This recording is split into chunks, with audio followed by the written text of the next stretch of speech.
দীর্ঘদিন 1 বছর 2 বছরের 6 মাস 3 মাস বেতন পাইনি, অথচ অনেক আন্দোলন করে 96 সালে আমাদের রাজস্ব খাতে আসছে, বাট আমাদের নিয়োগ বিধি নেই। এই নিয়োগ বিধি একটা জিনিস জানেন যে একটা মেয়ের যখন বিয়ে হয় তার একটা কাবিন থাকে, আর আমরা যখন চাকরিতে ঢুকেছি আমাদের সেই মানে বিধিটাই নেই, যার জন্য আমরা ওই যেখানেই আমাদের যে মানে জয়েন্ট এবং সেখান থেকেই আমাদের অবসর। যার জন্য আমরা চাচ্ছি যে আমাদের নিয়োগ বিধিটা হোক।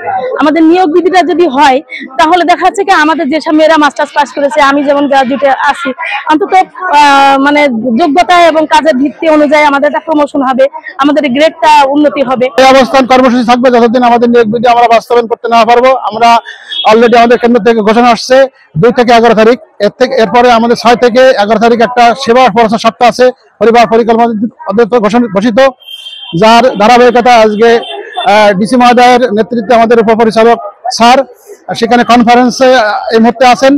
তো আমরা সেই কর্মসূচি ঘোষণা বর্জন করছি। সেটা হচ্ছে এক দফা এক দাবি আমাদের নিয়োগ বিধি। মা ও শিশু স্বাস্থ্য সেবা কার্যক্রম পরিচালনা করি না। আমরা এখন 14তম গ্রেডে চাকরি করি, কিন্তু আমাদের পদ পদবিতে আমাদের আরো এগিয়ে আসার কথা।